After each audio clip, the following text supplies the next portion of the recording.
भारत, विश्व गुरु भारत, जिसे विदेशी आक्रांताओं ने आक्रमण के दौरान एक पिछड़ा, सभ्य और अवैज्ञानिक यानी अनसाइंटिफिक देश का खिताब दिया।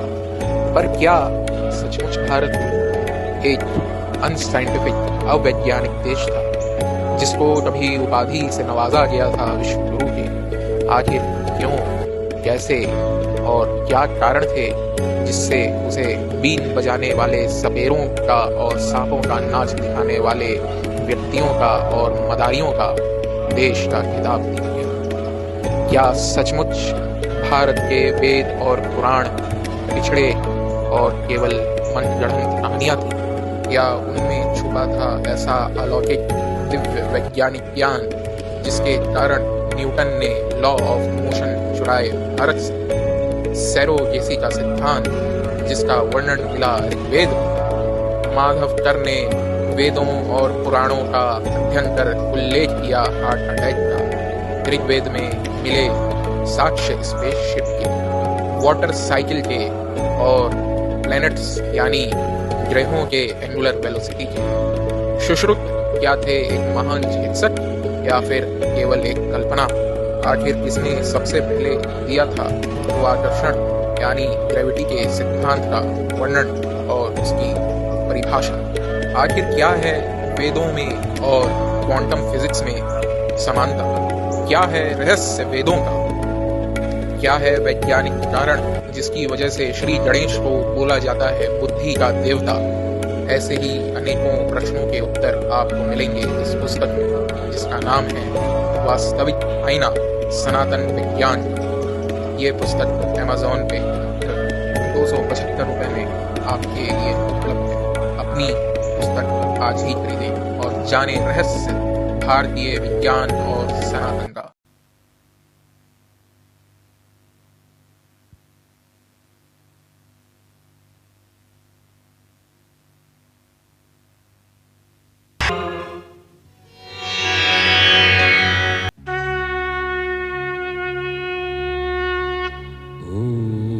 नमः शिवाय,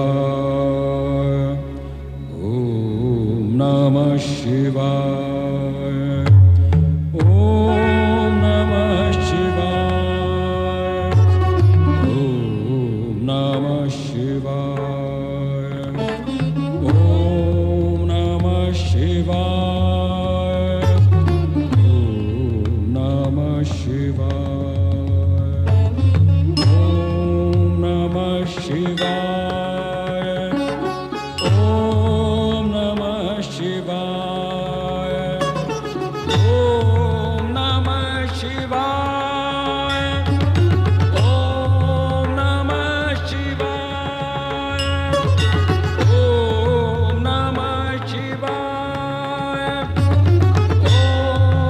नमः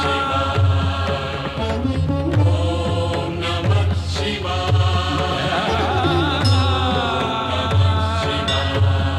ओम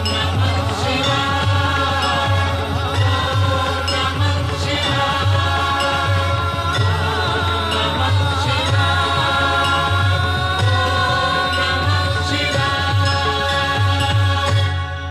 ओम नमः शिवाय।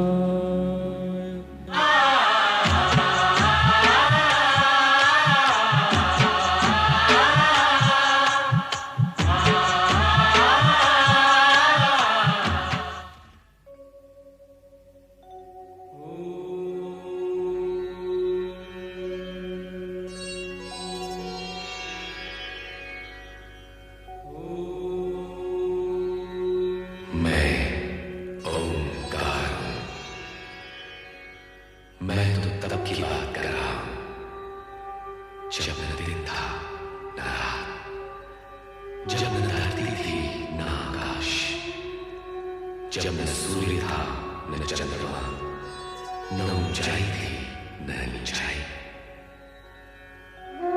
ये समय और भूमंडल के जन्म से बहुत पहले की बात है।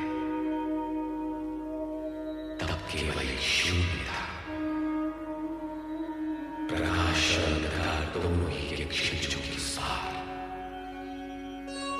इस शून्य का कोई रंग नहीं था, क्योंकि रंगों ने तो बहुत बाद में जन्म लिया। मैं उस शून्य का परिचय कैसे करूं? क्योंकि परिचय शब्दों की मांग करता है, और मैं भाषाओं के बनने से पहले की बात कर रहा। तब की बात जब कुछ नहीं था, कुछ भी नहीं था, बस एक स्वर था जो सन्नाटे के उस अथाह सागर में तैर रहा था। सन्नाटा,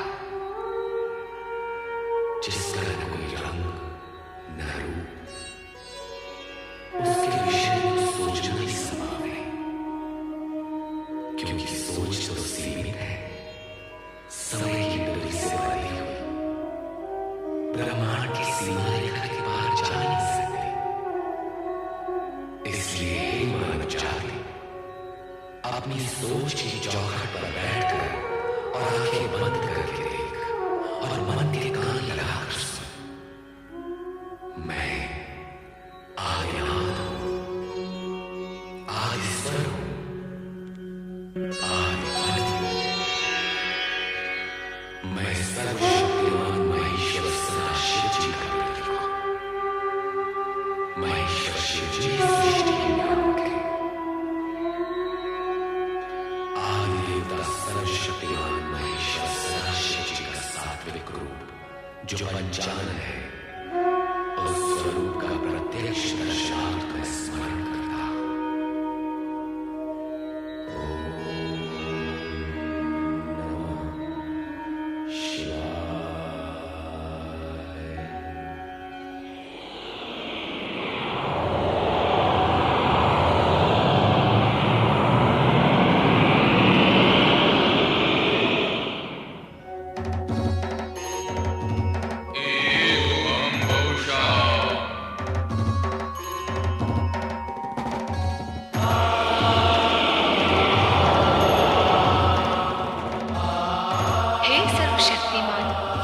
महेश्वर सदाशिव, शिवा का प्रणाम स्वीकार करें। हे आदिशक्ति, मैंने तुम्हारा निर्माण नहीं किया, मैं तुम्हारा सृजन हूं। मेरा तुम्हारा अस्तित्व तो साथ ही का है। तुम मुझ में हो और मैं तुम में। तुम्हारे बिना मैं हो ही नहीं सकता। अतः मैं तुम्हें सादर प्रणाम करता हूं। हे सर्वशक्तिमान। हाँ, मैं शक्तिमान तो हूं, किंतु मेरा शक्तिमान होना ही तो तुम्हारे होने का प्रमाण। यदि तुम न होती तो मैं शक्तिमान कैसे होता? अतः हे शिवा, न तुम्हारे बिना मेरा संभव है, न मेरे बिना तुम्हारा होना। और इस होने और ना होने के बीच क्या है? होने और न होने के बीच है जो होने वाला है। ओम के अंकुर स्वर के बीच। हे सर्वशक्तिमान, तो ये बताइए अब हम क्या करें? क्योंकि यदि आकार लिया है तब तो कर्म करना ही होगा। तो पहले कर्म की परिभाषा बनाएं। कर्म वो है जिसका परिणाम आनंद हो। और स्वयं आनंद क्या है? सभी कुछ बनाना पड़ेगा।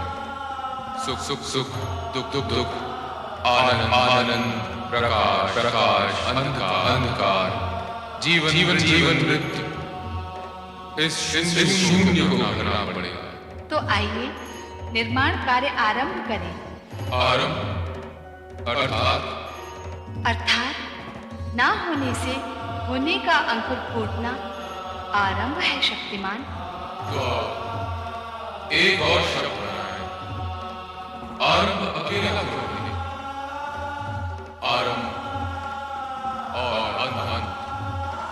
इस नवीन शब्द अंत की परिभाषा? अंत की परिभाषा आरंभ बनाएगा। तो हे सर्वशक्तिमान, आरंभ का कार्य आरंभ करो, जिससे मैं अंत का अर्थ समझ सकूं। तो आइए निर्माण कार्य आरंभ करें। एवं बहुशः।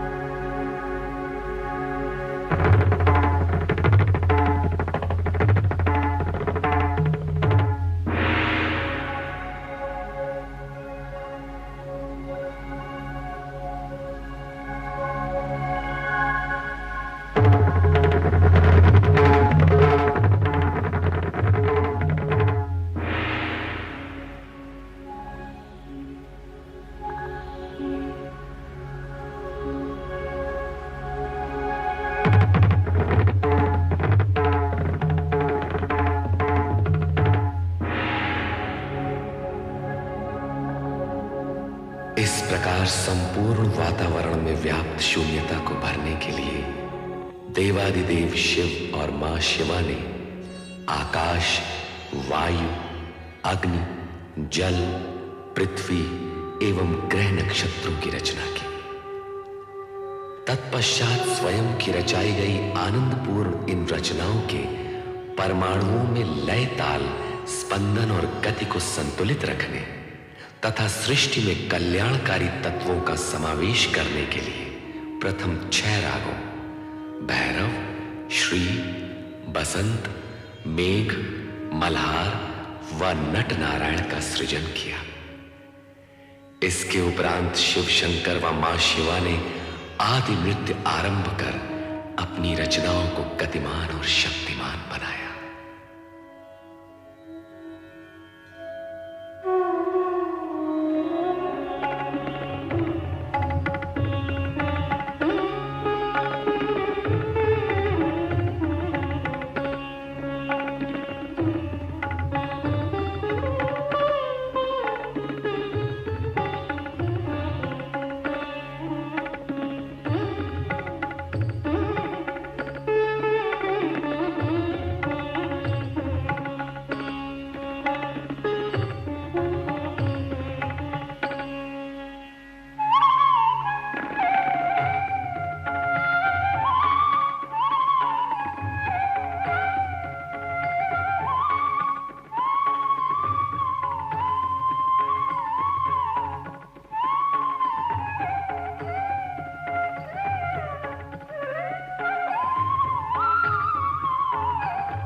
शिवाय। हम कौन हैं? हमारा जन्मदाता कौन है? यही प्रश्न हम भी कर रहे हैं कि हम कौन हैं, हम कैसे प्रकट हुए हैं, हमें किसने उत्पन्न किया है, हमारा कार्य क्या है, दायित्व क्या है? हमारे मन में भी ये इच्छा जागृत हो रही है कि हमारा कर्म और कर्तव्य क्या है।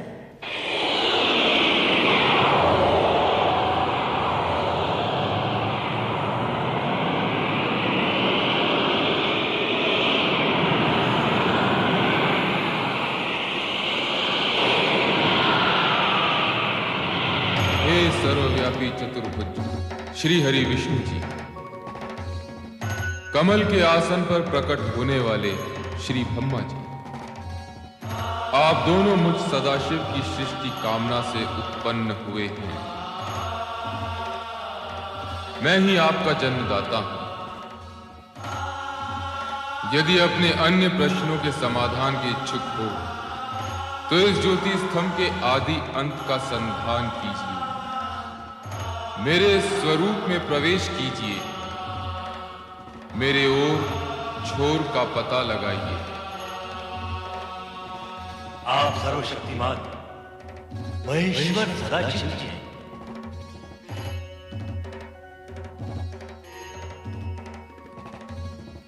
ये ज्योति स्तंभ आप ही का स्वरूप है, तो हम इसमें प्रवेश करके इसके आदि अंत का अन्वेषण करेंगे।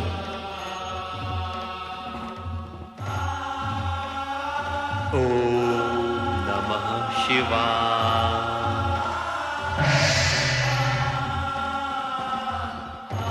जय विष्णु जी, आप इस ज्योति स्तंभ के नीचे की छोर का संधान कीजिए। और ब्रह्मदेव, आप इसके ऊपरी छोर का पता लगाइए। अवश्य अवश्य श्री हरि विष्णु जी।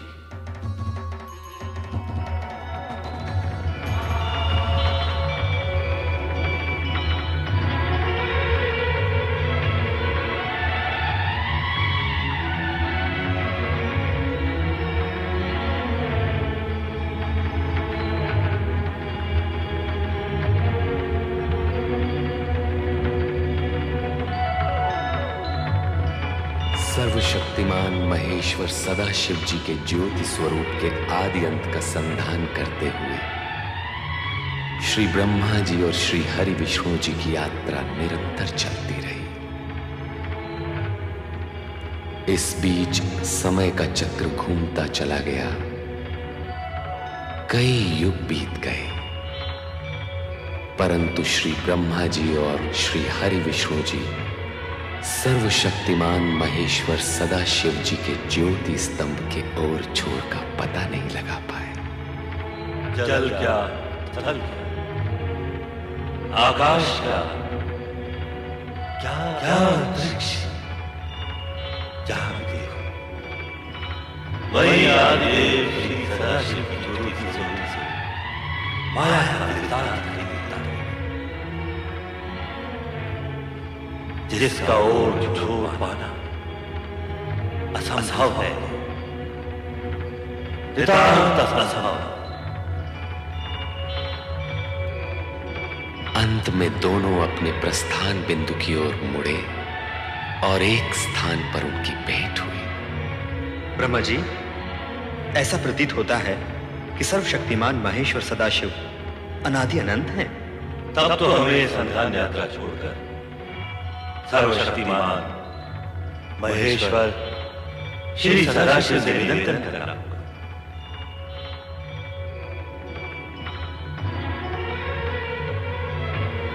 हे अनादि अनंत सर्वशक्तिमान महेश्वर सदाशिव, आपका ज्योति स्वरूप अपरंपार है।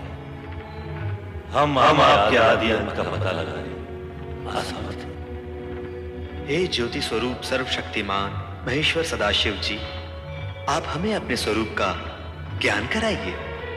श्री ब्रह्मा जी, श्री हरि विष्णु जी, मुझसे ही उत्पन्न आप दोनों अब तक मेरे स्वरूप से अनभिज्ञ हैं, परिचित नहीं हैं, अपरिचित हैं। मेरी ज्योति में पहुंचकर भी आपके अंतर का अंधकार दूर नहीं हुआ। इस अंधकार को मिटाने के लिए हमें क्या करना होगा सदाशिव जी? हमारे अज्ञान अंधकार को मिटाने का उपाय बताइए महेश्वर सदाशिव जी।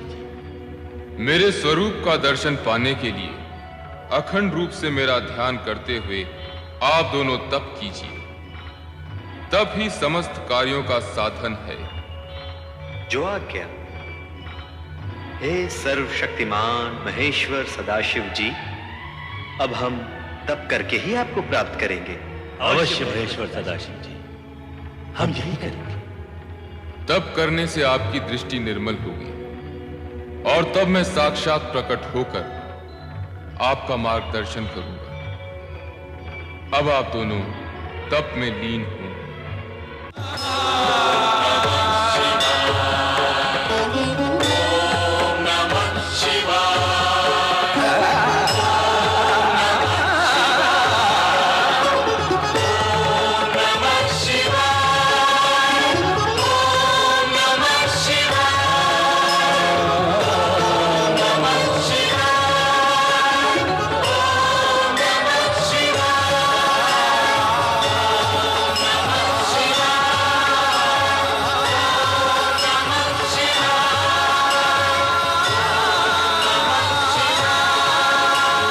Om Namah Shivaya.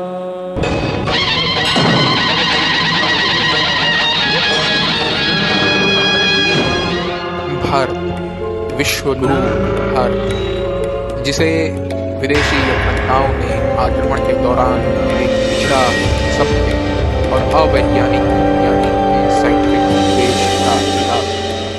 पर क्या सचमुच भारत एक अनसाइंटिफिक अवैज्ञानिक देश था जिसको कभी उपाधि से नवाजा गया था विश्वगुरु के? आखिर क्यों, कैसे और क्या कारण थे जिससे उसे बीन बजाने वाले सपेरों का और सांपों का नाच दिखाने वाले व्यक्तियों का और मदारियों का देश का खिताब दिया गया? क्या सचमुच भारत के वेद और पुराण पिछड़े और केवल मनगढ़ंत कहानियां थी, या उनमें छुपा था ऐसा अलौकिक दिव्य वैज्ञानिक ज्ञान जिसके कारण न्यूटन ने लॉ ऑफ मोशन चुराए भारत से, सेरोगेसी का सिद्धांत जिसका वर्णन मिला ऋग्वेद में, माधवकर ने वेदों और पुराणों का अध्ययन कर उल्लेख किया हार्ट अटैक का, ऋग्वेद में मिले साक्ष्य स्पेसशिप के, वाटर साइकिल के और प्लैनेट्स यानी ग्रहों के एंगुलर वेलोसिटी के। सुश्रुत क्या थे, एक महान चिकित्सक या फिर केवल एक कल्पना? आखिर किसने सबसे पहले दिया था गुरुत्वाकर्षण यानी ग्रेविटी के सिद्धांत का वर्णन और उसकी परिभाषा? आखिर क्या है वेदों में और क्वांटम फिजिक्स में समानता? क्या है रहस्य वेदों का? क्या है वैज्ञानिक कारण जिसकी वजह से श्री गणेश को बोला जाता है बुद्धि का देवता? ऐसे ही अनेकों प्रश्नों के उत्तर आपको मिलेंगे इस पुस्तक में, जिसका नाम है वास्तविक आईना सनातन विज्ञान। ये पुस्तक अमेज़न पे 275 रुपए में आपके लिए उपलब्ध है। अपनी पुस्तक आज ही खरीदें और जानें रहस्य भारतीय विज्ञान और सनातन का।